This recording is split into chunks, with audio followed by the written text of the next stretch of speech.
Halo, jumpa lagi dengan Cak Haris. Hari ini kita akan bicara tentang khasiat minyak urapan yang diklaim dapat menyembuhkan virus corona. Ada-ada saja, tapi itu faktanya. Di tengah-tengah himpitan berbagai persoalan yang berat, manusia cenderung mencari jawaban secara instan. Nah, salah satu solusi yang populer adalah menggunakan minyak urapan. Konon dengan minyak urapan ini dapat menyembuhkan penyakit apa saja. Karena minyak inilah memiliki khasiat yang luar biasa. Dipercaya akan menyembuhkan berbagai macam penyakit, hanya cukup dioleskan maka orang akan sembuh dalam waktu yang nggak pakai lama. Minyak urapan ini kalau dibawa kemana-mana maka akan membawa hoki. Kalau minyak ini dioleskan pada wajah, maka wajah akan kelihatan cemerlang, semakin ganteng, semakin cantik dan awet muda. Kalau minyak urapan ini dioleskan pada daun pintu dan tiang-tiang pintu, maka iblis pun akan lari tunggang langgang keluar dari rumah kita. Nah, benarkah Alkitab mengajarkan kita bahwa minyak urapan memiliki kuasa sebagai vaksin atau penangkal virus corona atau bahkan sebagai penangkal berbagai macam penyakit? Kita baca dalam Keluaran pasal yang ke-30. Secara umum, apa yang dijual di luar itu adalah minyak zaitun.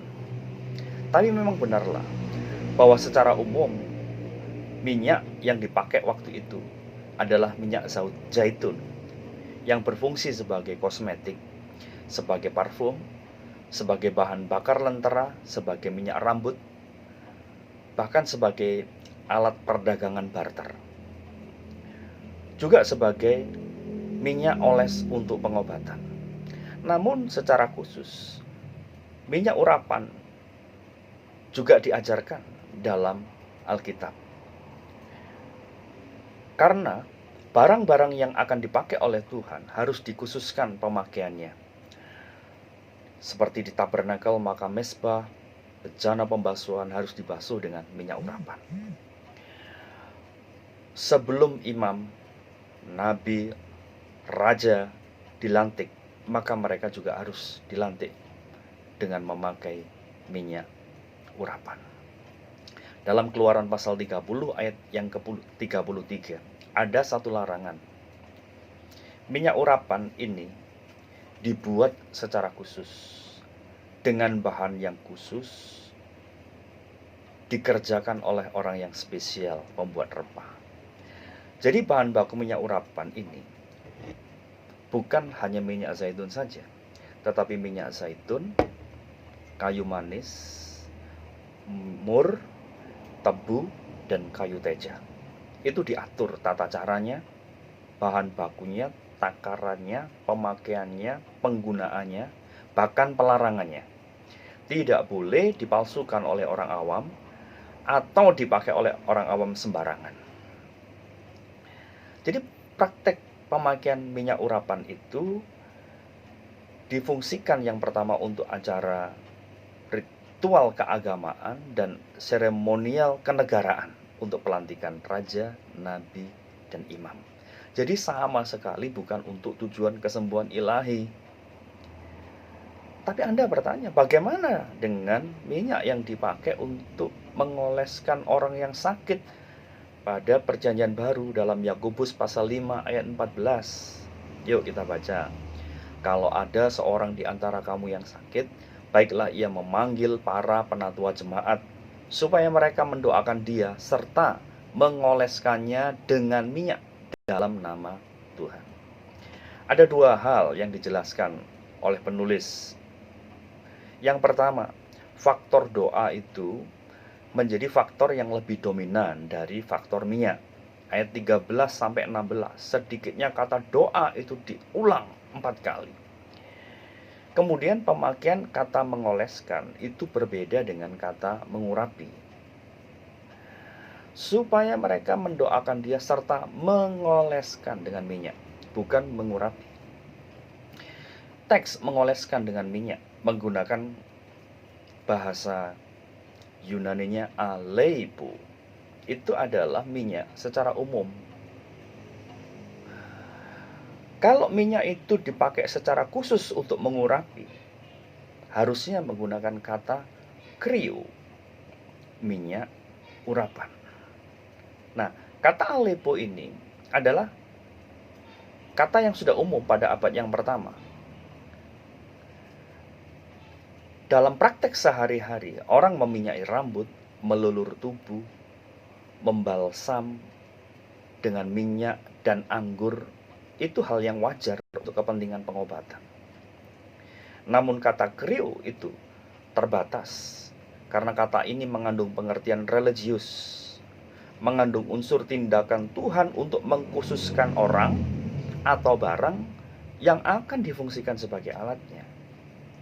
Jadi mengolesi minyak dalam Yakobus 5:14 itu aleipo atau krio. Ternyata kata yang dipakai adalah aleipo. Jadi untuk fungsi pengobatan. Jadi hal yang biasa sebenarnya minyak waktu itu dipakai untuk pengobatan. Minyak ataupun anggur untuk usaha penyembuhan. Contoh, orang Samaria yang baik hati ketika berjumpa dengan orang yang dirampok, dipukul babak belur, maka dalam Lukas 10 ayat 33-34, orang itu menggunakan minyak dan anggur untuk merawat luka. Kesimpulannya apa? Mengoleskan minyak dalam konteks perjanjian baru ini sama dengan memberikan obat. Nah, bagaimana dengan praktek minyak urapan dalam gereja masa kini? Menurut saya, pemakaian minyak urapan sudah tidak diperlukan lagi. Apa alasannya? Gereja Tuhan dan kelengkapannya itu sudah dikuduskan oleh darah Kristus dan sudah dimeteraikan oleh Roh Kudus. Jadi tidak perlu diturunkan derajatnya lagi dengan penambahan minyak urapan yang seharusnya itu arti simbolik, tapi sudah digenapi oleh pengorbanan Kristus di atas kayu salib. Lah kalau minyak urapan kita bandingkan apple to apple masa lalu dengan sekarang ini, pemakaian minyak pada masa lalu itu adalah untuk obat, produk peradaban yang kali ini sudah tidak relevan karena ilmu kedokteran sudah sangat maju menemukan produk-produk kesehatan yang lebih efektif dan lebih baik kualitasnya. Contoh, kalau Anda sakit kepala, tidak perlu lagi menumbuk daun dicampur dengan minyak, langsung beli Bodrek. Atau Anda demam, cukup beli paracetamol. Jadi tidak harus membuat ramuan sendiri untuk dioleskan pada luka atau sakit. Jadi praktek minyak urapan adalah faktor ketidakpahaman teologis yang parah, dipakai untuk memanipulasi umat Tuhan, seolah-olah mengikut dan percaya Tuhan itu mendapatkan kemudahan, selalu sehat, hidup makmur, kebal dari serangan penyakit, ataupun kebal dari krisis ekonomi. Saya berharap propaganda kosong dihentikan. Mereka semua yang mengklaim bahwa minyak urapan punya unsur pengampunan karena ada pertobatan, pasti ada kesembuhan. Minyak urapan adalah vaksin dari virus corona. Dengan minyak urapan bebas dari segala penyakit dan virus, bahkan maut tidak berkuasa hanya dengan memberikan setetes minyak urapan pada batuknya. Realitanya, semua mereka yang mengklaim minyak urapan berkuasa sebagai vaksin juga takluk pada virus corona.